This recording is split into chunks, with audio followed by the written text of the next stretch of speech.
वैराग्य विद्या निज भक्ति योगा शिक्षार्थमेक पुरुष पुराना श्री कृष्ण चैतन्य शरीर धारी कृपा बुद्धियतमहं प्रपद्ये मूकं करोति वाचालं पंगुं लंघयते गिरिं यत्कृपातमहं वन्दे श्रीगुरुदीनतारणम् वाञ्छाकल्पतरुभ्यश्च कृपासिन्धुभ्येव च पतितानां पावनेभ्यो वैष्णवेभ्यो नमो नमः। जय श्री कृष्ण चैतन्य प्रभु Nityanand Shri Advaita Gadadhar श्रीवासादि गौरभक्तवृंद।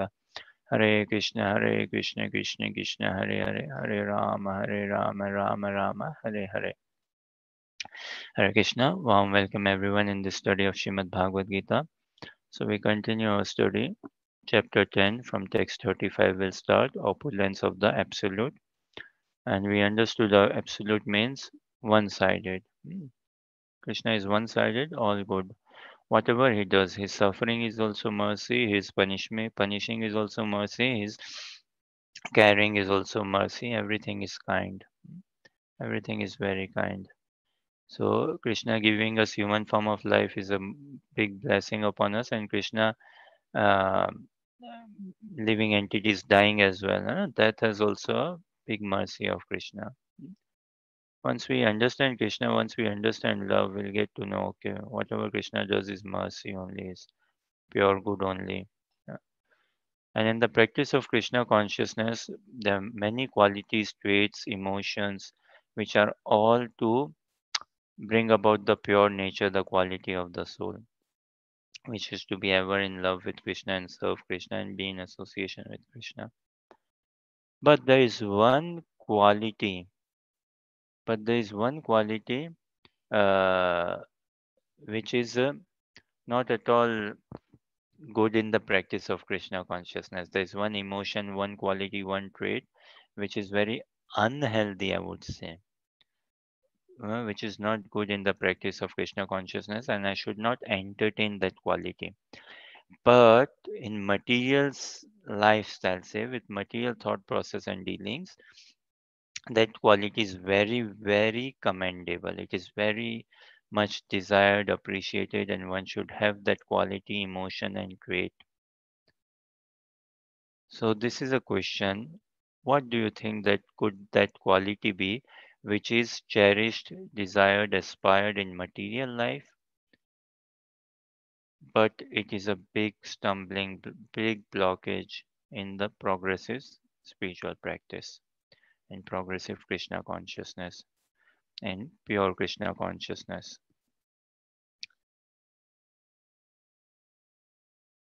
Like anger, for instance. Anger is not good in material life.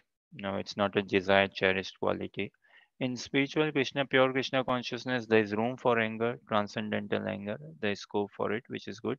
But certainly, anger is not good in material life, material dealings. Anger has its place, but it's not desired.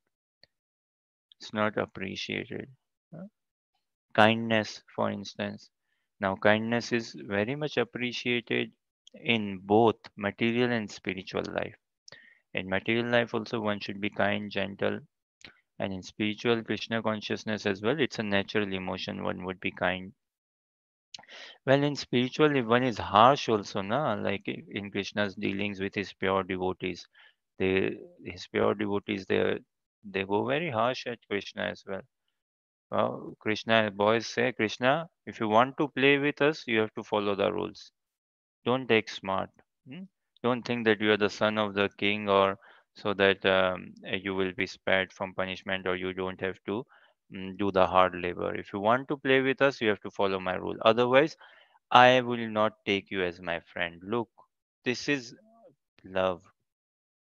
This is attachment. This is Krishna consciousness. Huh? Krishna's pure devotees are telling whom God. Huh?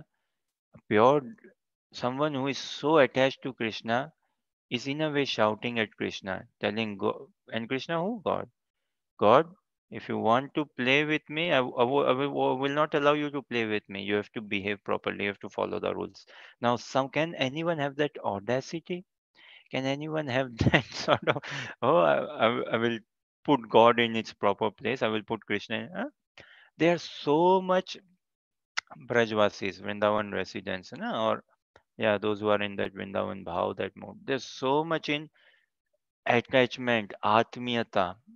There's so much in transcendental bodily attachment with Krishna that they exercise their right upon Krishna. That Krishna, you better check yourself if you want to play with us. Huh? This is attachment, this is love, wherein you exercise control. You exercise control. The joy of giving myself to someone, the joy of being ruled by someone, the joy of being ruled by Guru and Gaurang, the joy of being used by Guru and Gaurang. Wow, such a highest joy. So generally, devotees are kind, but they can be harsh. And in pure Krishna consciousness, kindness or harshness, they are all there to facilitate joy of Krishna. And they are all good. Kindness is also good, harshness is also good. Two separate emotions, but they are all transcendentally good. But in material world, say in material life, kindness is good, harshness is not good.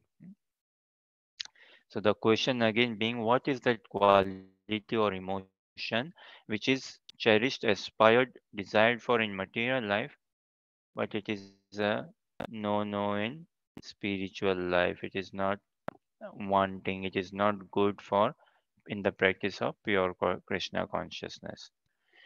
So with this mood, with this prayer, with this understanding that we pray for mercy, and naturally Krishna blesses us with the right mood, the right quality attitude and everything, so we could also participate in eternal loving pastimes with Lord Shri Krishna. So with this we try to continue our study of Srimad Bhagavad Gita. Again, on this question, if there is any response immediate, please kindly share. If not, then think of it and let us know whenever you think uh, you have an answer, say for it. So we continue chapter 10, text 35. Briyat Sama Tatha Samnam Gayatri Chandasamaham Masanam Margosishoham Ritunam Kusumakara. Okay. Uh, Lucy, would you be okay to read just a translation and maybe first paragraph of purport? Of the hymns in the Samaveda, I am the Rahatsama, and of poetry, I am the Gayatri. Of months, I am Margashirsa, November, December, and of seasons, I am flower-bearing spring. Thank you. And purport, Lucy and Harsha can share, please. So Lucy, maybe first paragraph, please.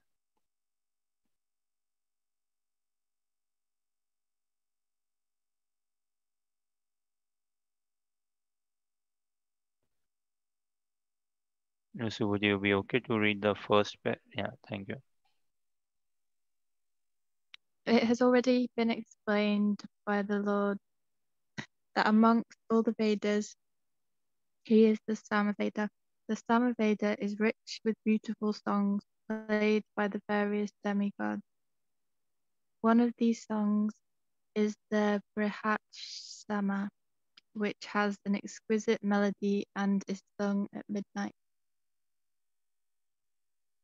In Sanskrit, there are definite rules that regulate poetry. Rhyme and meter are not written whimsically, as in much modern poetry. Amongst the regulated poetry, the Gayatri Mantra, which is chanted by the duly qualified Brahmanas, is the most prominent. The Gayatri Mantra is mentioned in the Srimad Bhagavatam because the Gayatri Mantra is specially meant for God realization. It represents the Supreme Lord. This mantra is meant for spiritually advanced people. and when one attains success in chanting it, he can enter into the transcendental position of the Lord.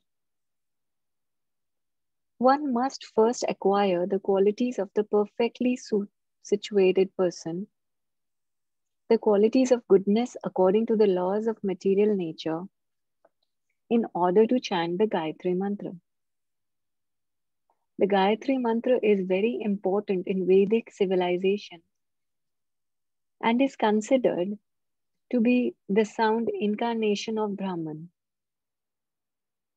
Brahma is its initiator, and it is passed down from him in disciplic succession.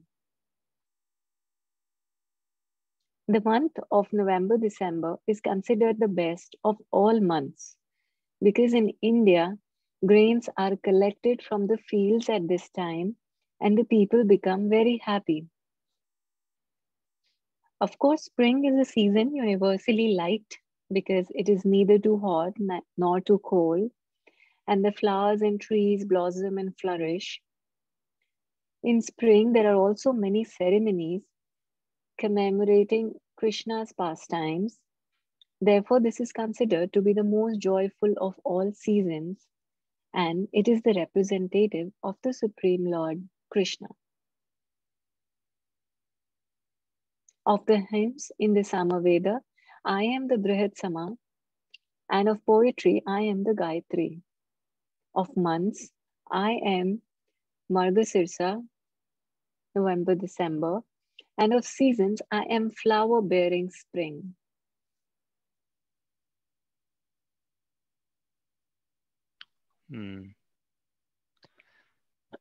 See, this Bhagavad Gita was again, Gita means song form, है ना? Yeah, so it was spoken in a battlefield, in the middle of a battlefield, the biggest battlefield, and Krishna spoke this what in a song form. So again, to indicate what there could be big crisis or chaos in our life, but if we have engaged Krishna in our life, if we have Krishna in our life, then even in the middle of big chaos, crisis, and all, uh, the life can go be like a song, sung in a song form, right? So generally, when do people sing? When they are in a good mood, in a jolly mood, right? When they are in a happy, joyous mood. And naturally, when we are good, happy, jolly mood, joyous mood, we try to hymn, we try to sing, mumble along or like that. Kids, see young infants, young boys, kids, child. Now, when they are very happy, they sing. Na? In their thing, they are trying to sing something. They don't even know how to speak, but they try to sing something when they're very happy. So Krishna is always happy, and the message is the very fact. See, is it not so beautiful? The very fact that it was spoken in a battlefield on such high crisis, but spoken how? Not in so any tension way, in a song form.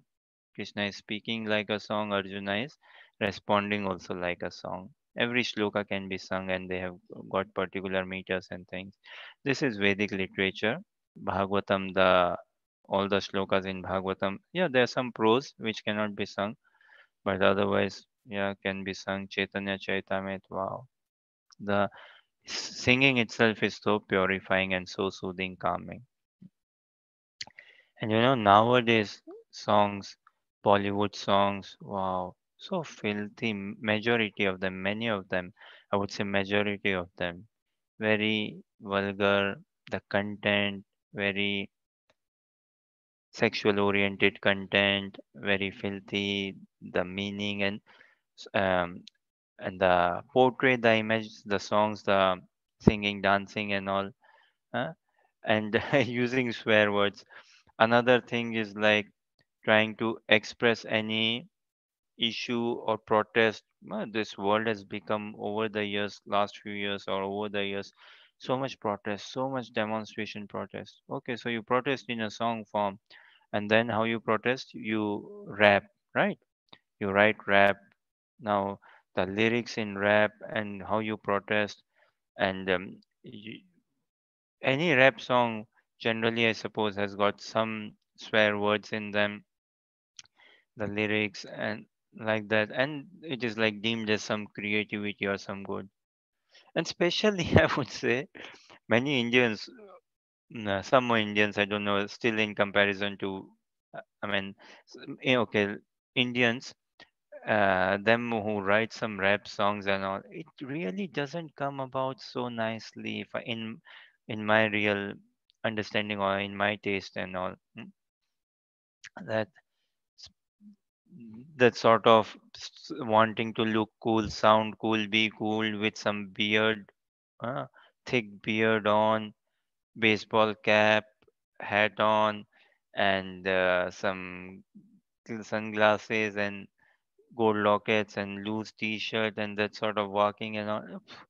Doesn't come about. No, uh, it just the way an Indian's body is and the language and all, it doesn't come out so good. And especially when someone trying to come up with these sort of songs, Hindi, English mixture and fitting in. Oh, it is so naturally actually someone Indian bodies because of the Vedic culture and all. One is not made for this thing. Rather, one is Indian body again quite conducive to sit down, meditate, to sit down, chant, to read and things and all. And any body can be made conducive. Any body.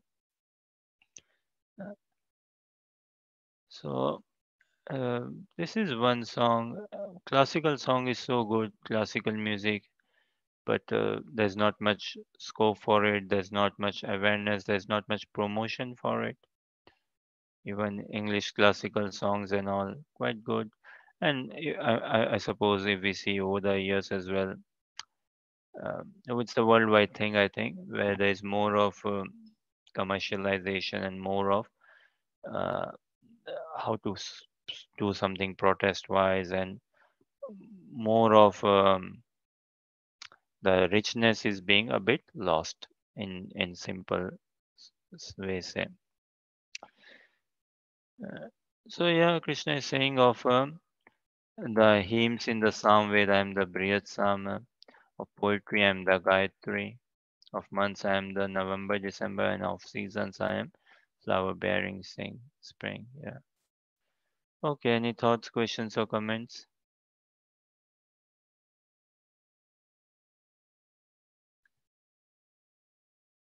And I mean, we Indian bodies, they don't come nowhere close to a rapper like Eminem,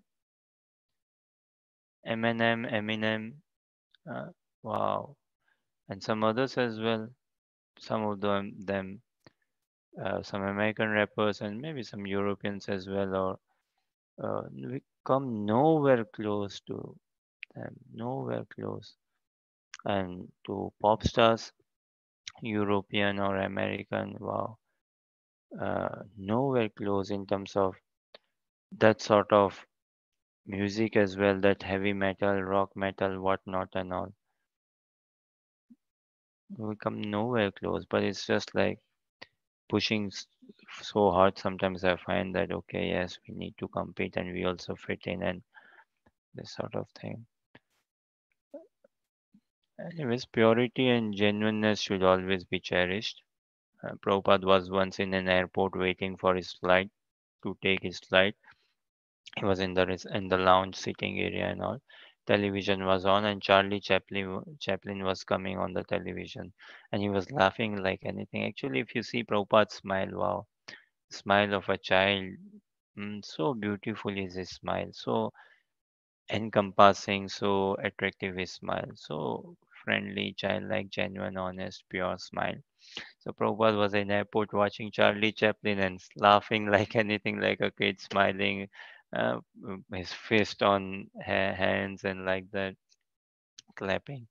And he was with some of his disciples as well, and they were like, "Well, Prabhupada, this is Charlie Chaplin, this is karma, this is materialistic and all, and you're watching and laughing." Well, it's no easy to understand the mind of acharya until and unless we are very blessed. It is not easy to understand the mood and the mind of a devotee until and unless I have gained some access in the heart of a devotee. Through the practice of Krishna consciousness, this is what is cherished, aspired, to make a space in the heart of a devotee of Krishna. So Prabhupada said, yeah, thing is, this is original comedy. This is so anything which is original, anything original is in its pure form, and anything in its pure form is attractive. And this is what Krishna is helping us understand from different facets, things that look, if this is something original and pure, then this is representing me. You can see the energy, the source of it is from me, and be mindful of me. If we see the thread is in text 17, I believe. Arjuna asks, केषु केषु च भावेषु चिंतो अचिंत्य अस्मि भगवन maya. O Krishna, O Keshava, on what different forms can I meditate you on? What different ways, and how can I throughout meditate upon you? So Krishna, since then and all, is telling of seasons I am this, of hymns I am this, of time I am the old devouring death, of this I am this and all, so that throughout we can become Krishna conscious. And then furthermore, fall in love with Krishna. This may sound a bit okay. He's giving us some intellectual sense or something for our brain or mind to process in terms of do's and don'ts, rights and wrongs, and okay, yes, which is there for us to get some clarity and ultimately fall in love with Krishna. And in love, the it is the joy of the beloved which is seen. And in order to bring joy to the beloved, if I have to be harsh, I better be harsh. Okay, any thoughts, questions, or comments?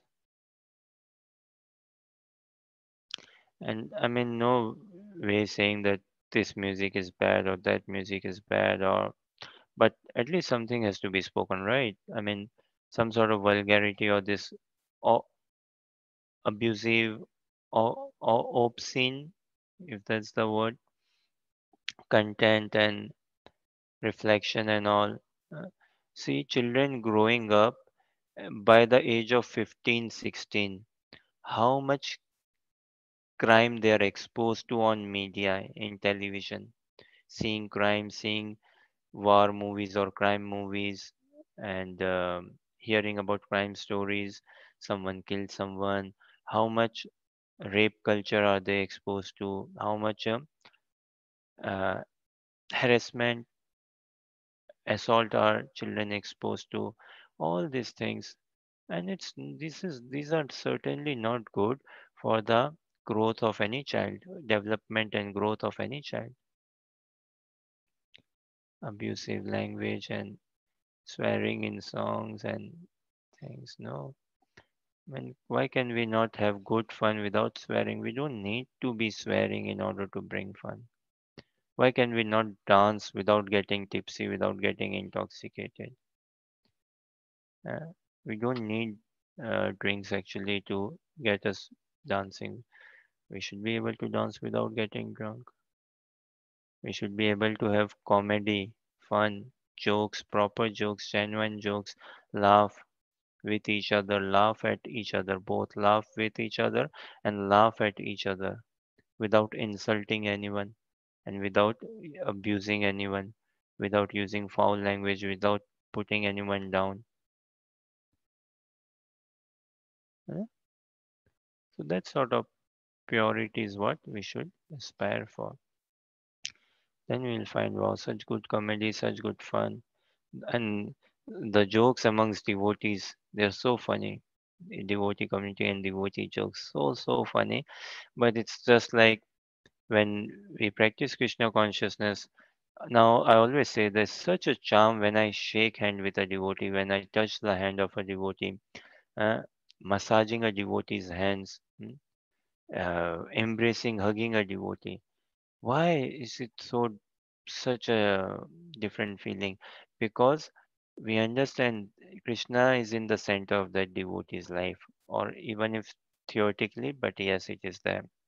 Krishna is there, and myself and the devotee, we are in that bond through Krishna. That Krishna is in the center of our life, even if be it theoretically, but yes, and we would want it to be proper practical. And that same thing maybe coming across the most beautiful lady on planet, perhaps, say, and getting a chance to say shake hand with her, but I may not get that same emotion and response, that energy, that level of, say, uh, enthusiasm, say, in response, if I find, okay, Krishna is not in the center of our, say, relationship that ways. So the jokes amongst devotees, they are so funny, so hilarious. Some of the pranks and jokes, and believe it or not, none of it includes any foul, abusive language, any swearing. uh, None of it is involving to humiliate someone. To generally comedy, one way of comedy is humiliate the society, humiliate the person, and all. And there's shows, right? Midnight shows, late night shows, these shows and all, stand-up comedians gigs and all, so such things, and you humiliate, you mock someone and all, and make a laugh out of it. Devotees do fun, but that fun is never like insulting, derogatory, putting anyone down, and surely there's no abusive swearing language involved in it, and so clean, neat, pure fun. Okay, any thoughts, questions, or comments?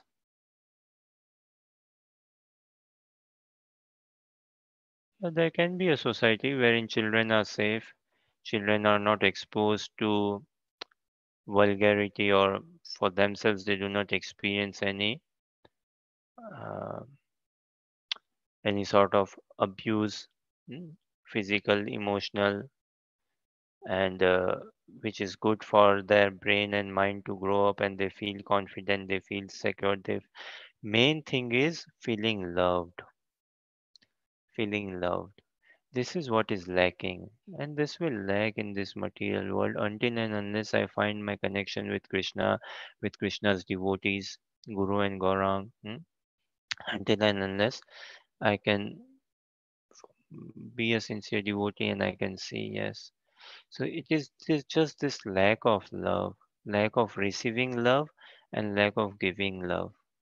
But if I find, oh, wow, my Guru Maharaj loves me so much, he has my highest interest, Krishna loves me so much, care for me so much, they have my highest interest, devotees love me so much, have my highest interest, and I have practical experience of it. So this sort of receiving love and giving love is so emotionally binding me, so emotionally nourishing me. Mm. And the exchanges of love, Srila Rupa Goswami in Nectar of Instruction, he gives predominantly six exchanges of love. Dadati prati griyati, guhyamakyati prichyati, bhunkte bhojete cheva, Shadbir Preeti Lakshanam. Preeti is love. What's Lakshanam symptom? The symptoms of love is what? Dadati Prati Griyati. It's like yeah, exchanging gifts, giving gifts and taking gifts, exchanging prasadam, uh, cooking for devotees and also accepting prasadam from devotees, and what? Revealing one's mind to a devotee in confidence and also listening to a devotee in confidence. These are the exchanges, loving exchanges, which helps, that brings that relationship very strong. And our love towards Krishna will be judged, could be seen. How much devotee association have I got? How nice is one's relationship with devotees? How friendly, how genuine, how kind, loving, caring, peaceful. Yeah? And this is what we want in life as well. Relationship of husband, wife, mother, son, in general relationships. This is what, that there is good exchange of food, gifts, and also more, maybe I may say more importantly, that heart to heart revelation of uh, what is going in my heart, in my mind, my thoughts, and understanding, knowing each other. Otherwise, we could well be working in a company together for 10, 20 years, working together very closely, but don't know each other. So much so, could be married, husband and wife partners for 10, 20, 30 years. but no. Live together, share a room together, say, but do not know each other. But with devotees, it's a different trajectory. It's a different trajectory because Krishna is at the center. And this is not just in theory, this is applied faith with vigilance, with intelligence, and one can check. Any thoughts, questions, or comments?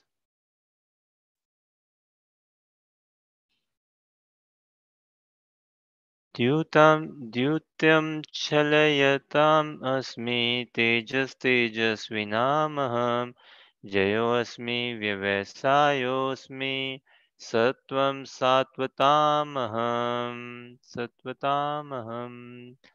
Lucy, read translation and first paragraph of the purport, please. I am also the gambling of cheap, and of the splendid I am the splendor. I am victory, I am adventure, and I am the strength of the strong. There are many kinds of cheaters all over the universe. Of all cheating processes, gambling stands supreme and therefore represents Krishna. As the supreme, Krishna can be more deceitful than any mere man. If Krishna chooses to deceive a person, no one can surpass him in his deceit. His greatness is not simply one-sided, it is all-sided. Please read that again, Lucy, from the second sentence of this paragraph. There's the Supreme. As the supreme, Krishna can be more deceitful than any mere man. If Krishna chooses to deceive a person, no one can surpass him in his deceit. His greatness is not simply one-sided, it is all-sided.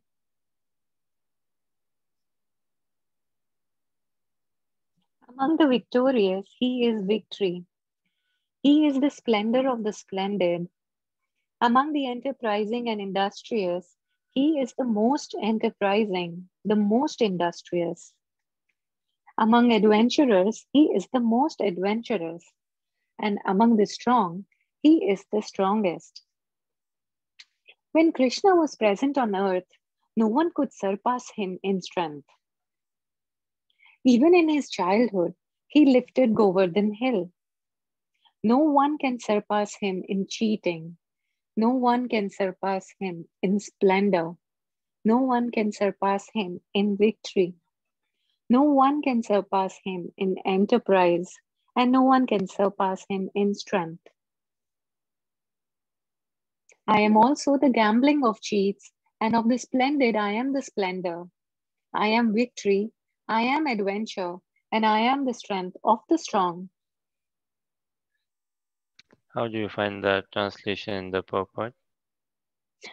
Very, very, very strong, especially when I read this. If Krishna chooses to deceive a person, no one can surpass him in his deceit. That's nice. Very sweet translation, very sweet purport. Although someone may say, what is going on, or what is this? No? So see, Yeah. Bhagavad Gita, Krishna is revealing himself, giving his identity. And this 10th chapter, Krishna is more revealing himself and giving his identity, opulence of the absolute. Look at the names of the chapters. I love the names of these chapters. From 7 to 12 is like the cream of Bhagavad Gita. Is the and ninth is the essence of Bhagavad Gita and devotional service. So seventh is knowledge of the absolute. Eight is attaining the supreme. Nine is most confidential knowledge. 10. Opulence of the absolute. 11. The universal form. 12. Devotional service. Now, Bhagavad Gita is such a literature. I personally like creating a bit of a hype, but all in good sense.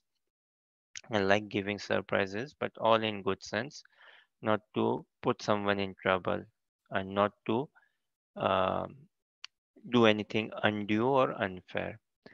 Um, so if devotees want, I mean, how can like, oh, such hype can be built up, and it's like, oh, next chapter it's that fascinating, the chapter after it's even more fascinating, and the chapter before, I mean, Harsha, you say, if we have to again go back from chapter 4 reading Bhagavad Gita, do you think we might get bored? No, no, not at all. We are in chapter 10 now, huh? If we have to go back Yes, right from chapter 1, text 1, I don't think so we would get bored and, oh no, come on, absolutely we are right. close to Yes, yes. completing We chapter always look 10. forward to read it again and again, no matter what. So any shloka blindly hype can be created. Oh, tomorrow I'm going to study Bhagavad Gita. Oh, really? Wow. And which chapter, where towards the close of chapter 10. Oh, wow, that's such a fascinating portion you are studying. It's amazing. Okay. I'm going to study Bhagavad Gita 11th chapter. Oh, thrill, pure adventure, excitement. Huh? This is what when Lucy Ellie joined, right? That sugar cane. Where is sugar cane sweet from? It's sweet from all corners, every side. Where it is not sweet from, where is it not sweet from? Likewise, Bhagavad Gita, tremendous joy everywhere. And Krishna is kindly revealing himself, giving us a glimpse of him for our benefit, for our thing. And such like this translation and purport. So the more we understand Krishna, we'll find peace, we'll find knowledge. And this is God, yeah. God is the gambling of, I'm also the gambling of cheats. Yeah. If someone is a cheater, then Krishna is his, I don't know how best to put it in English. If someone is a cheater, तब भगवान उसके बाप है. किसी भी चीज में भगवान उसके बाप है ना? So, I mean, if someone is a cheater, I cannot do this literal translation of in English. But if someone is a cheater, then Krishna is a step up from him, step ahead of him. What to speak a step, he's far more ahead of him. So that's God. Of the splendid, I am the splendor. Sounds good. But of the cheats, he's the biggest cheater. I'm victory, I'm adventure. Of adventure, thrill, remind us of Krishna. Oh wow. Where does adventure thrill come from? From Krishna. Victory comes from Krishna. Strength of the strong from Krishna. Where does cheating come from? From Krishna. Of all cheating processes, gambling stands supreme because gambling is like lying, cheating. It's like open cheating, open, and represents Krishna. As Krishna, so as the supreme, Krishna can be more deceitful. Yeah, because this is what, no, he's the supreme. So if someone is too smart, Krishna can be way too smart. So if Krishna wants, Mare Krishna Rakhe Krishna Mare ke. If Krishna wants to kill someone, no one can stop that person from, no one can give life to that person. No one can, yeah, let that person live. If Krishna wants to kill someone, and if Krishna wants to save someone, has anyone got strength in this world? The whole world put together can never take. बाल भी बांका नहीं कर सकता. Again, I don't know how best to put it in English. No one can do anything for against that person if Krishna wants to protect that person. हाँ? मारे कृष्णा राखे Krishna मारे के. So if Krishna wants to save someone, the whole world put one side, bring their energy, tricks, whatever diplomacy and all. No one can kill that person if Krishna wants to save him. And if Krishna wants to kill someone, no one can save that person. And we see this Prahlad Maharaj, devotee sheltered by Krishna. He was tortured like anything. Young boy, 7-year-old, 5-year-old, and so much attempts, murder attempts upon him. Nothing happened to him. Nothing happened. And we see someone whose life is trying to be saved, but no, Ravana, no one could save his life. Wanted to, no, Krishna wanted him to be killed. Kumbhakaran, no one could save. Hiranyakashipu had such a benediction, but Krishna wanted him to kill him. No one could save. No one. And see, one of the another reasons we discussed few days back now, why we take Krishna as the supreme personality of Godhead, because Shastras tell us, Baba, you know, in a simple way. How do I understand who is my dad? Who's my dad? So my mom tells, oh, he's your dad. Mom tells the child, right? That, oh, he's your dad. No, them is your uncle. He's your uncle. He's your granddad. But he's your dad. He's your dad. So the mom knows who the father is. Mother knows who the father is. And mother tells to the child, he is your father. He's your father. Likewise, Shastra, scriptures, they are our mother. Scriptures are telling us, Krishna is your dad. Krishna is your supreme personality of Godhead. Krishna is the Lord. Krishna is our father. So based on scriptures, we take Krishna to be the supreme personality of Godhead. What scriptures say, what saintly people say, saints say, Guru Sadhu Shastra. Huh? And also see if someone wants to satisfy logic and all. We never hear in scriptures any of Krishna's devotee being killed by someone. Any of Krishna's devotee, he did wrong and he got killed and punishment, and Krishna could not save his devotee. No, none of Krishna's devotee never perished. And someone who is not a devotee of Krishna, whom Krishna wanted to kill, no one could save that person. Yeah? So we should always take shelter of Krishna. I will try to share a story a bit quick, a pastime in Mahabharata. I like this. And see the message. Uh, so Pandavas, them are five brothers. Arjuna, Krishna is speaking with Arjuna, and Arjuna has four other brothers, and them five together are called as Pandavas, the sons of Pandu. So they are referred to as Pandavas. And these five brothers are gentle souls from their very birth. Hmm? They're very pious, very gentle, very obedient, very good boys. And they are part of the royal family, and their cousins, 100 boys, very notorious. Out of they have 100 cousins, same family, clan, royal family. But of those 100, just one was a good boy, say, still a bit more pious or cultured. Rest 99 were very notorious. And of them, the top was Duryodhan. And Duryodhan was a very strong person physically, and Bhima also very, very strong physically, and they didn't like each other. They hated each other. So Duryodhan, he devised a plan. Them were young boys then, lads. He devised a plan, young boys, 14, 15, something like that. That what? Oh, will first kill Bhima. He's the most strong, physically strong. I want to get rid of him, and then we'll kill the other boys, other Pandavas. But first Bhima. So what did he devise the plan? He got permission from his dad, who was the king at that time, from his father, who was the king at that time.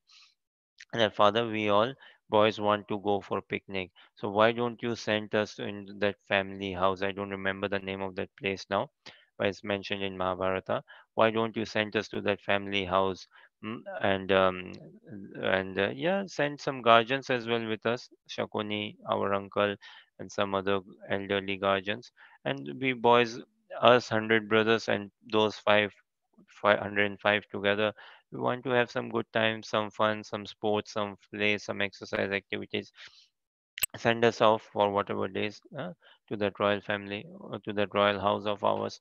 So fine, the king agreed, and Duryodhan, he was very pushy, he was very cunning, diplomatic to get proposals agreed from his father, the king. So the king agreed, and they went to this place. They settled down, and they were playing some games and all. And then Duryodhan, he already had devised that to make meals, of course. And Bhima, he's a very good eater, very good eater.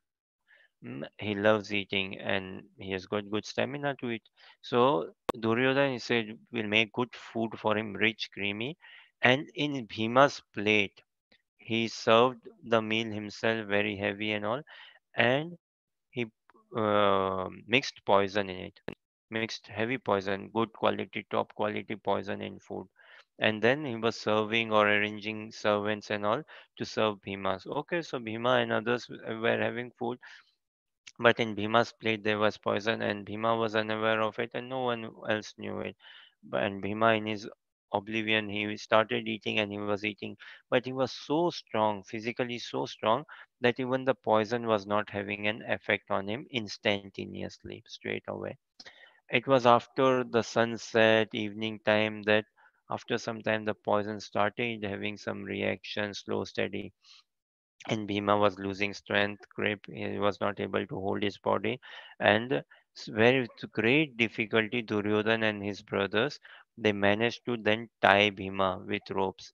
And Bhima was unconscious, but they felt okay, he's tied. And they tied him with ropes and kicked him, pushed him down into a river, into a sea. And Bhima fell, and they felt, Duryodhan and brothers, that yes, our biggest obstacle is over now. He has died. We managed to kill him. But guess what? Bhima fell in ocean in seabed. Yeah? And what did he? Whom did he meet? Met snakes. Snakes were there in that seabed, in that riverbed where he fell. And snakes, they hissed Bhima. They stung Bhima. They bit Bhima. And what happened? Poison meeting poison. Snakes, by the sting and all, they took away all the poison from Bhima's body. Huh? Through the stings, beating, and hissing, the Bhima's body, which was very poisonous, the snakes poison couldn't do anything, and snakes took away all the poison. And the residents of the water lake and the sea river, they came upon the Nag Devtas, Nag Jivas. They came about the snake bodies, huh? And they could recognize Bhima, his strength, his glamour, his effulgence, and they know, okay, he's Kunti's son, and they were relating some family history and all, that you are some way related to us, this and that, how this. So the king of the snakes and all, they invited Bhima, and they fed him very nicely. They said, okay, what gift do you all like? They said, well, he's so strong built, he likes food, so we gave him the best of food, the best of drinks, and such energy drinks, such food that will give you strength of 10,000 elephants. Hmm?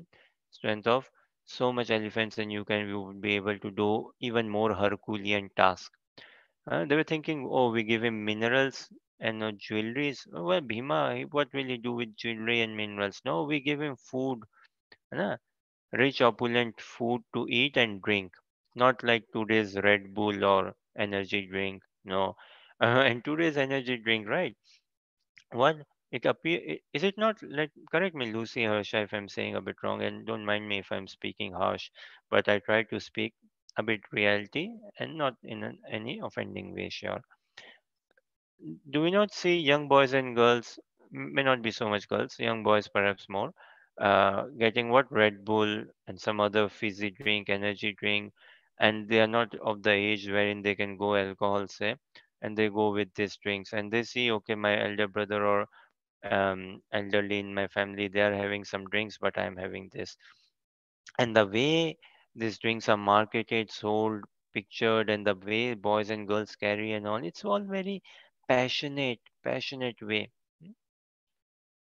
So these are not energy drink. They are sold as marketed as energy drink, but these are not energy drinks. Energy drink is something which gives me strength, bodily strength and energy to work for the right cause, to work towards morality.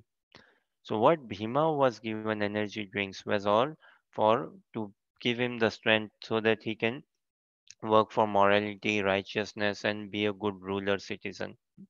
So see, Bhima was fed poison, but because being sheltered, because of his attachment towards Krishna, where did he end up? He ended up in river where snakes were his him, and he met his family members and they gave him energy drink.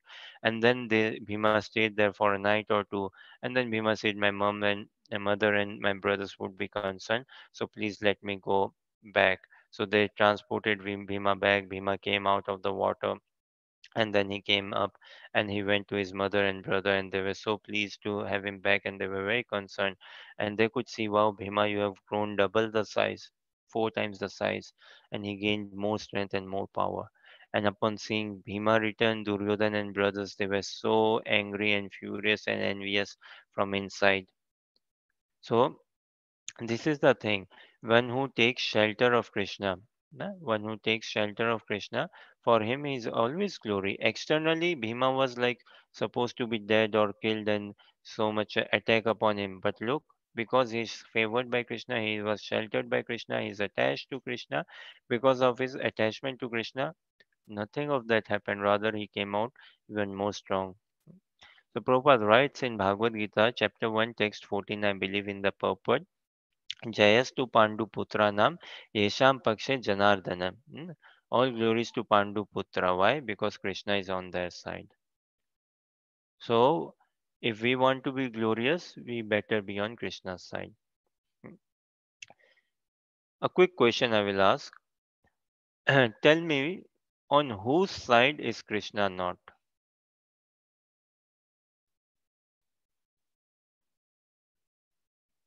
Is God not in anyone's side?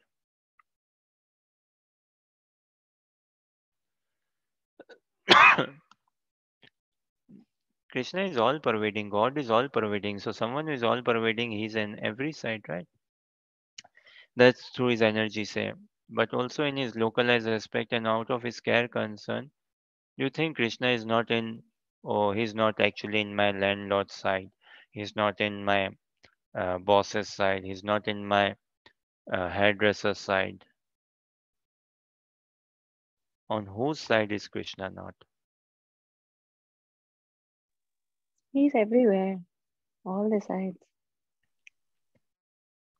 Krishna is on everyone's side, as in everyone's interest, everyone's welfare, well-being. Krishna is on everyone's side. But real question is, am I on Krishna's side? Now, this is a very personal question. This is something I have to check for myself, and I should be checking for myself. So, Krishna consciousness is not like, okay, I've become a preacher. No, I've become a teacher. No way. I should never entertain such a thought that I'm a preacher now. I'm a teacher now. I know Bhagavad Gita. No. If in my last physical breath also I can keep this somehow this mood or understanding, I'm a learner, I'm a student. Krishna would appreciate that. So on whose side is Krishna not? Well, Krishna is on everyone's side. But question is, am I on Krishna's side? And Arjuna felt this pinch. This should come as a pinch to me. Especially after reading Bhagavad Gita, after coming to know Krishna as a person. Arjuna realized this very early on. Oh my gosh, Krishna, you are on everyone's side, yet I am not in your side. See? Irony. Krishna is on everyone's side, but yet I am not in your side. And by side meaning heart to heart connection, that thing. Otherwise, Krishna is on everyone's side based on law of karma, based on one's desire. So based on one's account. Okay, you deserve this much. Okay, fine, I give you this much. But we don't want to have that sort of account with Krishna. Work reward system. No, we don't. Oh, you done 5 hours, your pay is this much. You do the extra hours, your pay is this much. We don't want that sort of relationship with Krishna. So we want to be on Krishna's side. And to be on Krishna's side means to understand the heart of Krishna, the will of Krishna, the desire of Krishna, and fine tune myself, engage myself, mold myself, modify myself to fit in that loving relationship with Krishna. Yeah. So Krishna is on everyone's side. On whose side is he not? He's all pervading through his energy. He's present everywhere. And also, speaking of sides, he thinks of the best interest of everyone, and he works for the best interest of everyone. Someone might not be a practicing devotee yet, someone might be an atheist yet, but yet Krishna is on his side, and whatever is happening in his life is the best for him, for that time, place, circumstance, situation. Yeah. Whatever is happening in my life is Krishna's mercy, is Krishna's blessing, and is the best. I should be receiving more punishment, but it is Krishna's leniency. I don't deserve this good, but it is Krishna's kindness. And also, whatever is happening, good or bad, it is all fair. It is all just. It is all right. Eh? I'm still getting concession. I may not be practicing Krishna consciousness, but yet it is just fair, right, and I'm getting concession. And once I start practicing Krishna consciousness and in that relationship with Krishna, then it's a different paradigm. It's a different relation I share with Krishna then. Huh? So I need to understand that Krishna is on everyone's side, and I should get this pinch. Oh my God, I'm not on Krishna's side. Now I need to tune in my heart to on Krishna's heart, on Krishna's side, on the will of Krishna, on the desire of Krishna. Huh? That is. So yeah, Krishna is the cheats of the cheats. If he wants to kill someone, no one can save, and if he wants to give life to someone, no one can kill. Parikshit Maharaj. Uh, we see in first canto, I believe, yeah, in first canto, that his body was actually harmed, Parikshit Maharaj, but Krishna rejuvenated, gave him a new body. Krishna gave him a new life, Parikshit Maharaj. He was still in his mother's womb, but Krishna gave him full protection. Okay, any thoughts, questions, or comments?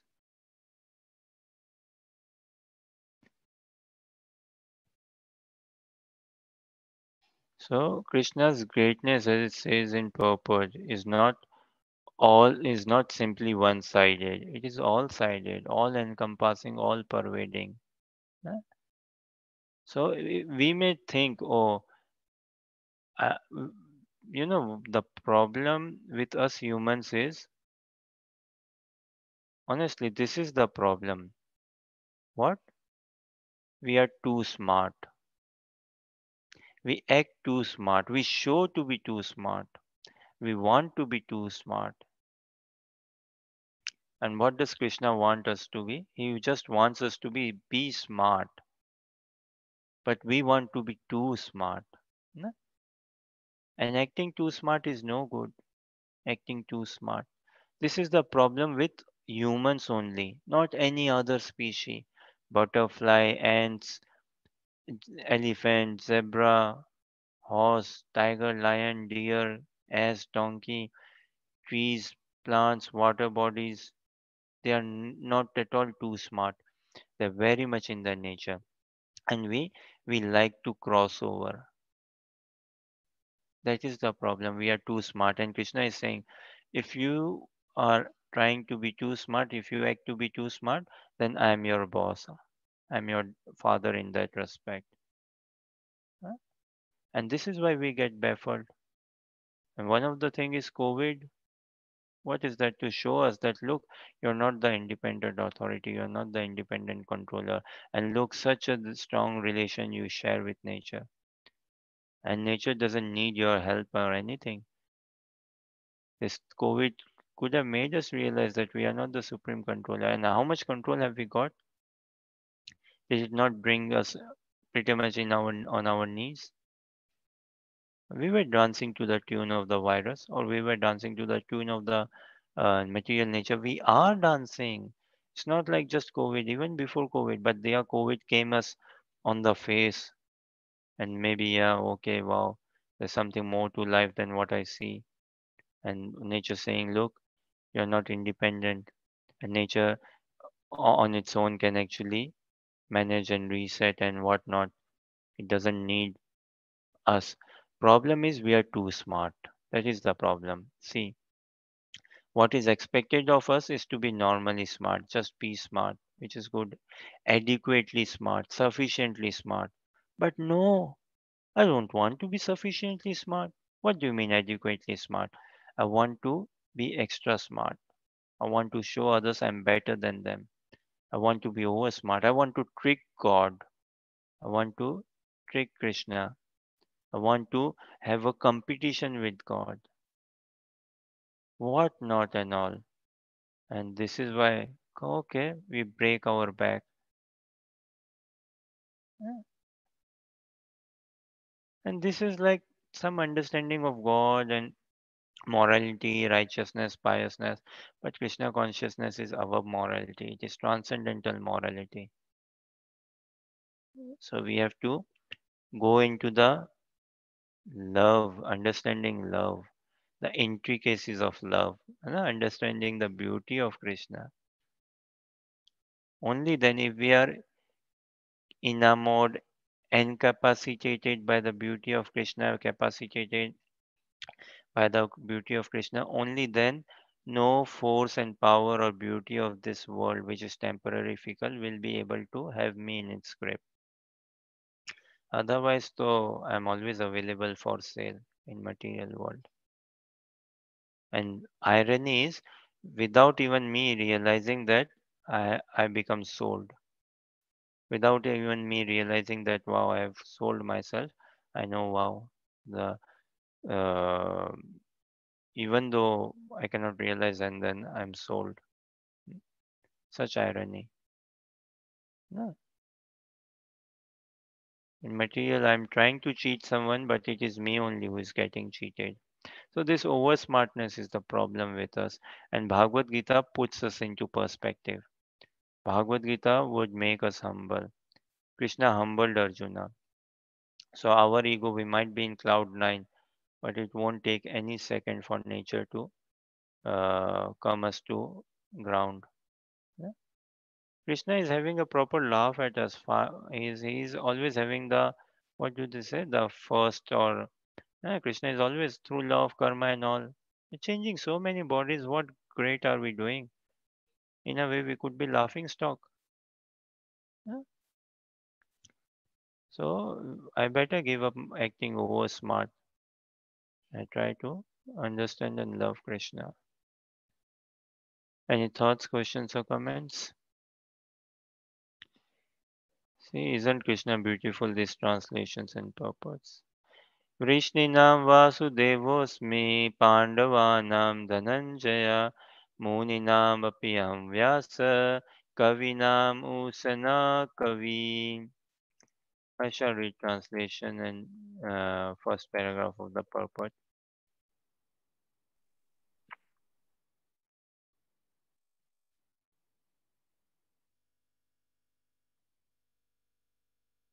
Of the descendants of Vrishni, I am Vasudeva, and of the Pandavas, I am Arjuna. Of the sages, I am Vyasa, and among great thinkers, I am Usana. Krishna is the original Supreme Personality of Godhead, and Baladev is Krishna's immediate expansion. Both Lord Baladeva. Krishna and Baladev appeared as sons of Vasudeva, so both of them may be called Vasudeva. Essence of Vasudev. Vasudev. From another point of view, because Krishna never leaves Vrindavan, all the forms of Krishna that appear elsewhere are his expansions. Vasudev is Krishna's immediate expansion, so Vasudev is not different from Krishna. It is to be understood that the Vasudev referred to in this verse of Bhagavad Gita is Baladev or Balaram, because he is the original source of all incarnations, and thus he is the sole source of Vasudeva. The immediate expansions of the Lord are called Swamsa, personal expansions, and there are also expansions called Vibhinnamsa, separated expansions. Amongst the sons of Pandu, Arjuna is famous as Dhananjaya. He is the best of men and therefore represents Krishna. Among the Munis, or learned men conversant in Vedic knowledge, Vyasa is the greatest because he explained Vedic knowledge in many different ways for the understanding of the common mass of people in this age of Kali. And Vyasa is also known as an incarnation of Krishna. Therefore, Vyasa also represents Krishna. Kavis are those who are capable of thinking thoroughly on any subject matter. Among the Kavis, Ustana Sukracharya was the spiritual master of the demons. He was an extremely intelligent and far-seeing politician. Thus, Shukracharya is another representative of the opulence of Krishna. Of the descendants of Vrishni, I am Vasudeva, and of the Pandavas, I am Arjuna. Of the sages, I am Vyasa, and among great thinkers, I am Ustana.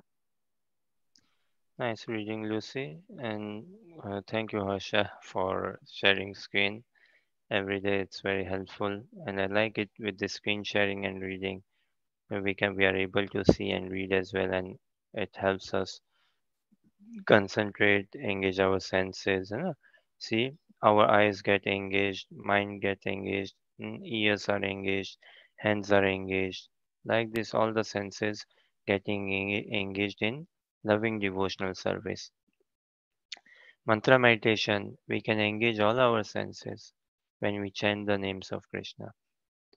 Heart, mind, soul, hands, everything engaged in the loving service of Krishna.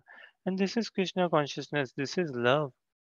Actually, in pure love, all the senses can be engaged and Krishna can be served.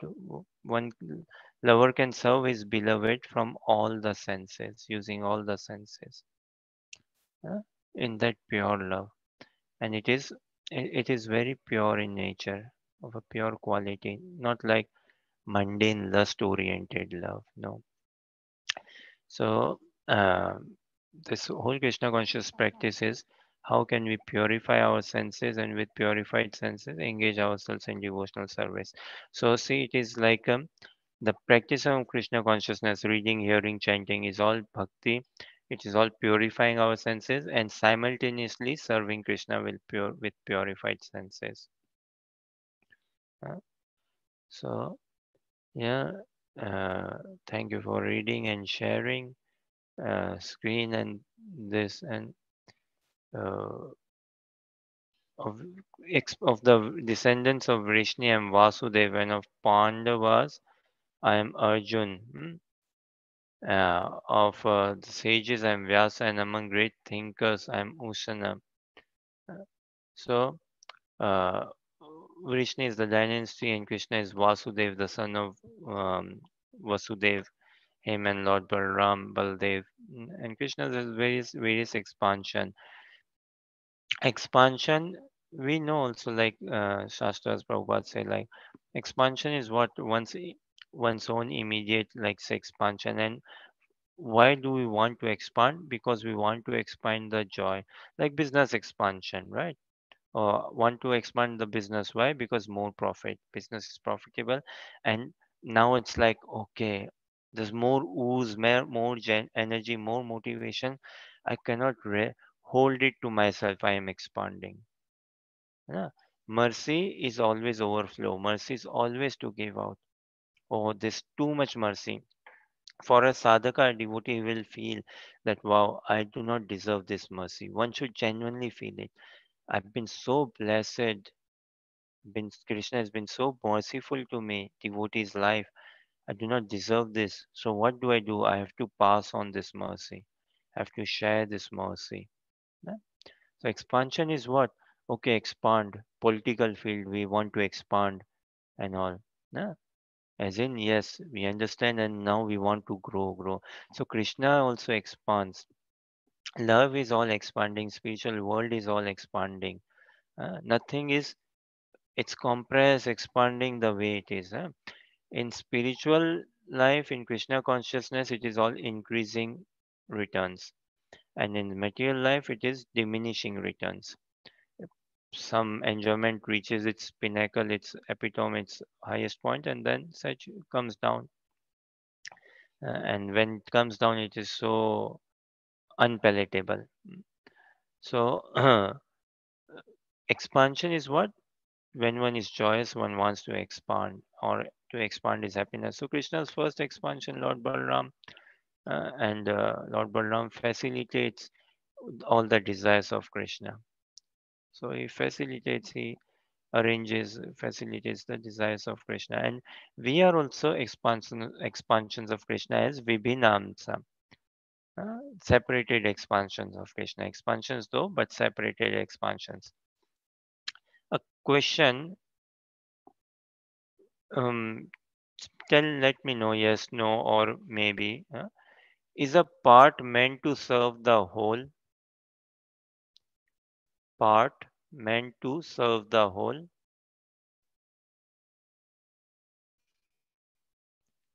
Like part of a washing machine.